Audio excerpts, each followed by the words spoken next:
പ്രിയമുള്ളവരെ, 2021 കേരള നിയമസഭാ തെരഞ്ഞെടുപ്പിൽ സമ്പൂർണ്ണ പരാജയം ഏറ്റുവാങ്ങിയ പ്രസ്ഥാനം എന്തെന്ന് ചോദിച്ചാൽ നമുക്ക് നിസ്സംശയം RSP എന്ന് പറയാം. RSP മത്സരിച്ച എല്ലാ സീറ്റുകളിലും പരാജയപ്പെട്ടു. പക്ഷേ ഇതിനൊരു അപവാദം എന്ന് പറയുന്നത് കഴിഞ്ഞ 3 തെരഞ്ഞെടുപ്പുകളായി RSPക്ക് ലോക്സഭയിൽ അംഗമുണ്ട്. NK പ്രേമചന്ദ്രൻ കൊല്ലത്ത് നിന്നുള്ള MP ആണ്. ആ സീറ്റുമായി ബന്ധപ്പെട്ടാണ് RSP ഇടതുമുന്നണി വിടുന്നത്. അതുകൊണ്ട് തന്നെ RSPക്ക് ഇപ്പോൾ അവിടെ MP ഉണ്ട്. അതുകൊണ്ട് RSPക്ക് പറഞ്ഞു നിൽക്കാൻ പറ്റുന്നുണ്ട്.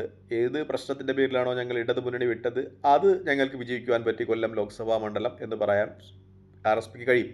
മാത്രമല്ല CPMനും 2-3 MP മാത്രമാണ് ലോക്സഭയിലുള്ളത്. അതുപോലെ RSPക്കും ഒരു MP ഉണ്ട്. അതുകൊണ്ട് തന്നെ RSPക്ക് പറഞ്ഞു നിൽക്കാനൊക്കെ പറ്റും. പക്ഷേ RSP എന്ന പ്രസ്ഥാനം കൊല്ലത്തിൻ്റെ ഒരു വലിയ പ്രസ്ഥാനമായിരുന്നു. കൊല്ലത്തെ സംബന്ധിച്ച് ഏറ്റവും വലിയ ജനകീയ പ്രസ്ഥാനമായിരുന്നു RSP എന്ന് പറയാം. പ്രത്യേകിച്ചും ചവറ ഉൾപ്പെടുന്ന സ്ഥലങ്ങളിലൊക്കെ RSPയുടെ കുത്തക മണ്ഡലങ്ങളായിരുന്നു. ബേബി ജോൺ സ്ഥിരമായി മത്സരിച്ച് വിജയിച്ചു വരുന്ന മണ്ഡലങ്ങളായിരുന്നു. അതുൾപ്പെടെ RSPക്ക് 2 തെരഞ്ഞെടുപ്പുകൾ നഷ്ടപ്പെടുന്ന ഒരു സ്ഥിതിവിശേഷമാണുള്ളത്. കഴിഞ്ഞ തെരഞ്ഞെടുപ്പിൽ RSP മത്സരിച്ച മണ്ഡലങ്ങളുടെ ലിസ്റ്റ് എടുത്ത് നോക്കിയാൽ മട്ടന്നൂരാണ്. മട്ടന്നൂർ ശൈലജ ടീച്ചറോട് ഇല്ലിക്കൽ അഗസ്തി പരാജയപ്പെടുന്നത് 60,963 വോട്ടുകൾക്കാണ്. കേരളത്തിലെ ഏറ്റവും വലിയ വിജയമാണ് ശൈലജ ടീച്ചർ നേടിയത് RSPയുടെ ഇല്ലിക്കൽ അഗസ്തിക്കെതിരെ. മറ്റൊന്ന്, ചവറയിൽ എത്തുമ്പോൾ സുജിത് വിജയൻ പിള്ള 1906 വോട്ടുകൾക്കാണ് ഷിബു ബേബി ജോണിനെ പരാജയപ്പെടുന്നത്. വലിയ കടുത്ത മത്സരം നടത്തുവാൻ കഴിഞ്ഞുവെങ്കിലും ചവറയിൽ ഷിബു ബേബി ജോൺ പരാജയപ്പെടുകയായിരുന്നു. കഴിഞ്ഞ പ്രാവശ്യം അദ്ദേഹം സുജിത്തിൻ്റെ പിതാവായ വിജയൻ പിള്ളയോടും പരാജയപ്പെട്ടിരുന്നു. പിന്നെ RSP മത്സരിച്ച ഒരു സീറ്റ് എന്ന് പറയുന്നത് കുന്നത്തൂരാണ്. കുന്നത്തൂർ ഉല്ലാസ് കോവൂർ 2790 വോട്ടുകൾക്ക് കോവൂർ കുഞ്ഞുമോനോട് പരാജയപ്പെടുകയായിരുന്നു.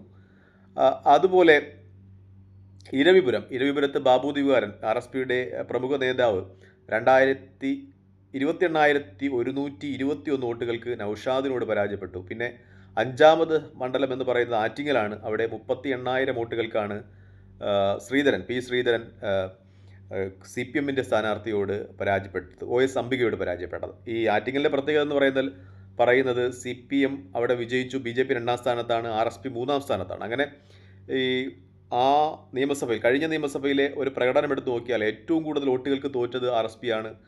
ആറ്റിങ്ങലാണെങ്കിൽ 3ാം സ്ഥാനത്തെത്തി. പരമ്പരാഗത മണ്ഡലങ്ങൾ ചവറയിൽ കഴിഞ്ഞ 2 പ്രാവശ്യമായി പരാജയപ്പെടുന്നു. ഇരവിപുരം AASCനെ പോലെ പ്രമുഖരായ നേതാക്കന്മാർ മത്സരിച്ചിരുന്ന ആ മണ്ഡലം അവിടെ 2 പ്രാവശ്യവും വലിയ മാർജിനിൽ RSP സ്ഥാനാർത്ഥികൾ പരാജയപ്പെടുന്നു എന്ന സ്ഥിതിവിശേഷമുണ്ട്. അതുകൊണ്ട് തന്നെ RSPക്ക് നിലനിൽപ്പിന് വേണ്ടിയുള്ള പോരാട്ടമാണ് 2026 നിയമസഭാ തിരഞ്ഞെടുപ്പ് എന്ന കാര്യത്തിൽ സംശയമില്ല. മിക്കപ്പോഴും ഈ ഇടതുമുന്നണിയോടൊപ്പം ഉണ്ടായിരുന്നപ്പോൾ RSPയുടെ പാർട്ടിയിലെ പിളർപ്പിനോടൊക്കെ തുടർന്ന് RSPയുടെ സീറ്റ് ഇങ്ങനെ വെട്ടി കുറയ്ക്കുന്ന ഒരു സ്ഥിതിവിശേഷം ഉണ്ടായിരുന്നു. CPMന് അങ്ങനെ ഒരു പ്രത്യേകതയുണ്ട്. കാരണം ജനതാദൾ പിളരുമ്പോൾ ആ ജനതാദളിൻ്റെ സീറ്റുകൾ കൂടി ഇടതുമുന്നണി എടുക്കുന്ന ഒരു സമ്പ്രദായമുണ്ട്. തിരുവനന്തപുരം ജില്ലയിൽ എടുത്തു നോക്കിയാൽ നെയ്യാറ്റിൻകര ഉൾപ്പെടെയുള്ള സീറ്റുകൾ ഒക്കെ ജനതാദൾ മത്സരിച്ചിരുന്നതാണ്. അതൊക്കെ ഇപ്പോൾ CPM മത്സരിക്കുകയാണ്. അതുപോലെ RSPയുടെയും ആര്യനാട് പോലെയുള്ള സീറ്റുകളൊക്കെ RSP മത്സരിച്ചിരുന്നതാണ്. പക്ഷേ അതൊക്കെ ഇപ്പോൾ CPM ഏറ്റെടുത്ത് മത്സരിക്കുകയാണ്. അങ്ങനെ നോക്കുകയാണെങ്കിൽ കോൺഗ്രസിനോടൊപ്പം ചേർന്നുകൊണ്ട് UDFനോടൊപ്പം ചേർന്നതുകൊണ്ട് അറ്റ്ലീസ്റ്റ് സീറ്റുകളിലെങ്കിലും മത്സരിക്കുവാൻ RSPക്ക് കഴിയുന്നുണ്ട്. പക്ഷേ RSP അടുത്ത തെരഞ്ഞെടുപ്പിൽ ഒരു ഉയർത്തെഴുന്നേൽപ്പിന് ശ്രമിക്കും എന്ന് തന്നെയാണ് ഏറ്റവും പ്രധാനപ്പെട്ട വാസ്തവം. ഒരുപക്ഷെ RSP അവരുടെ ഏറ്റവും പ്രധാനപ്പെട്ട നേതാവ് NK പ്രേമചന്ദ്രനെ ഇരവിപുരത്ത് നിന്ന് മത്സരിപ്പിക്കുവാനുള്ള സാധ്യത ചിലയിടങ്ങളിൽ ചർച്ച ചെയ്യപ്പെടുകയാണ്. കാരണം അദ്ദേഹം MP ആണെങ്കിലും RSP അങ്ങനെ ഒരു തീരുമാനമെടുത്താൽ, നിയമസഭയിൽ അവരുടെ പ്രാതിനിധ്യം വർദ്ധിപ്പിക്കുക എന്ന തീരുമാനമെടുത്താൽ ഒരുപക്ഷെ NK പ്രേമചന്ദ്രൻ ഇരവിപുരത്ത് നിന്ന് മത്സരിക്കുവാനുള്ള സാധ്യതയുണ്ട്. അങ്ങനെയാണെങ്കിൽ ഒരുപക്ഷെ നൗഷാദാണ് അവിടെ സ്ഥാനാർത്ഥിയായി വരുന്നതെങ്കിൽ പോലും നൗഷാദിനെ പരാജയപ്പെടുത്തുവാൻ പ്രേമചന്ദ്രന് കഴിയും. കാരണം NK പ്രേമചന്ദ്രന് കൊല്ലത്തിൽ ആകമാനം ഒരു നല്ല ഇമേജാണുള്ളത്. അത് രാഷ്ട്രീയത്തിന് അതീതമായി അദ്ദേഹത്തെ ആളുകൾ സ്വീകരിക്കും. ലോക്സഭയിലൊക്കെ അദ്ദേഹത്തിൻ്റെ തിരഞ്ഞെടുപ്പ് റിസൾട്ട് പരിശോധിച്ചാൽ നമുക്ക് മനസ്സിലാകും. ഓരോ ഇലക്ഷൻ കഴിയുന്തോറും അദ്ദേഹം തൻ്റെ ഭൂരിപക്ഷം വർദ്ധിപ്പിച്ചുകൊണ്ട് വരുന്നതാണ് കാണുന്നത്. മറ്റൊന്ന്, ചവറയിലാണോ അല്ലെങ്കിൽ കൊല്ലത്താണോ ഷിബു ബേബി ജോൺ മത്സരിക്കുക എന്നതുമായി ബന്ധപ്പെട്ട വിവാദങ്ങൾ ഉയരുകയാണ്. ഒരുപക്ഷെ ചവറയിൽ നിന്ന് കൊല്ലത്തേക്ക് ബേബി ജോൺ വരുവാനുള്ള സാധ്യതയും ഉണ്ട്. കാരണം കൊല്ലം പരമ്പരാഗതമായ RSPയുടെ മണ്ഡലമാണ്. പക്ഷേ ചവറയിൽ വളരെ കുടുംബ വോട്ടുകൾ ഉള്ള ഒരു വ്യക്തിത്വമാണ് ഷിബു ബേബി ജോണിൻ്റേത്. മാത്രമല്ല ചവറ എന്ന് പറയുന്നത് RSPയുടെ ഒരു മെക്ക എന്ന് തന്നെ പറയാവുന്ന സ്ഥലമാണ്.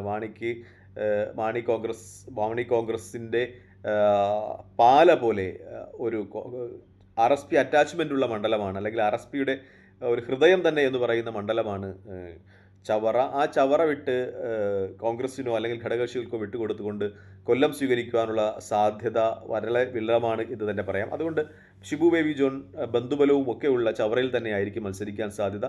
സുജിത് വിജയൻ പിള്ള അവിടെ വളരെയധികം വർക്ക് ചെയ്യുന്നുണ്ട് എന്ന റിപ്പോർട്ടുകൾ പുറത്തു വരികയാണ്. പക്ഷേ അവിടെ ഷിബു ബേബി ജോൺ വിജയിച്ചു വരാനുള്ള സാധ്യത കൂടുതലാണ് എന്ന കാര്യത്തിൽ സംശയമില്ല. അദ്ദേഹം വളരെ ക്രിയാത്മകമായി തന്നെ അവിടെ പ്രവർത്തിക്കുന്നുണ്ട്. പ്രത്യേകിച്ചും അവിടുത്തെ കോൺഗ്രസ്സുകാരുടെ ഇടയിൽ ഷിബു ബേബി ജോണിന് നല്ല സ്വീകാര്യതയുണ്ട്. അവിടുത്തെ കോൺഗ്രസ്സുകാരോട് സംസാരിക്കുമ്പോൾ കിട്ടുന്ന ഒരു ഫീഡ്ബാക്ക് എന്ന് പറയുന്നത് ഈ കോൺഗ്രസ് പ്രവർത്തകരൊക്കെ, യൂത്ത് കോൺഗ്രസ് പ്രവർത്തകരൊക്കെ ഈ പോലീസ് കേസിലൊക്കെ ബന്ധപ്പെട്ട് സമരങ്ങളിലൊക്കെ പങ്കെടുത്ത് ജയിലിലാകുമ്പോഴും അവിടെ ആദ്യം എത്തുന്ന ഒരാൾ, കോൺഗ്രസ് നേതാക്കന്മാരുടെ മുമ്പിലെത്തുന്നത് ഷിബു ബേബി ജോണാണ്. അതുകൊണ്ട് തന്നെ ഷിബു ബേബി ജോണിനെ അവർക്ക് ഇഷ്ടവുമാണ്.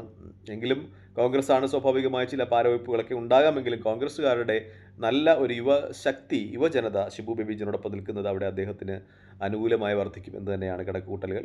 ഒരുപക്ഷേ ഉല്ലാസ് കോവൂർ, അതുപോലെ കോവൂർ കുഞ്ഞുമോൻ മത്സരം കുന്നത്തൂരിൽ ഉണ്ടായാൽ അവിടെ ഉല്ലാസ് കോവൂർ വിജയിക്കുന്നതിനുള്ള സാധ്യത വളരെയേറെയാണ്. കഴിഞ്ഞ പ്രാവശ്യത്തേക്കാൾ വലിയ ശതമാനം വോട്ട് ഉല്ലാസ് കോവൂർ 2021 നിയമസഭാ ഇലക്ഷനിൽ വർദ്ധിപ്പിച്ചിട്ടുണ്ട്. 2790 വോട്ടുകൾക്ക് മാത്രമാണ് അദ്ദേഹം പരാജയപ്പെട്ടത്. മാത്രമല്ല അദ്ദേഹം വളരെ ആക്റ്റീവായിട്ട് തന്നെ ആ മണ്ഡലത്തിൽ പ്രവർത്തിക്കുന്നുണ്ട്. അദ്ദേഹത്തിന് ഒരു പച്ചില എന്ന് പറയുന്ന ഒരു യൂട്യൂബ് ചാനലൊക്കെ ഉണ്ട്. അദ്ദേഹം ആളുകളുടെ ഇടയിലൊക്കെ വളരെ സജീവമായി പ്രവർത്തിക്കുന്നുണ്ട്. അദ്ദേഹം അവിടെ നിന്ന് വിജയിച്ചു വരാനുള്ള സാധ്യതയും കൂടുതലാണ്. ഒരുപക്ഷേ RSP വളരെ നല്ല പ്രകടനം അടുത്ത നിയമസഭാ മണ്ഡലത്തിൽ കാഴ്ചവെക്കും എന്ന കാര്യത്തിൽ സംശയമില്ല. തൽക്കാലം ഈ വീഡിയോ ഇവിടെ വാങ്ങണം. മറ്റൊരു വീഡിയോ കാണുന്നതുവരെ നന്ദി, നമസ്കാരം, ജയ് ഹിന്ദ്.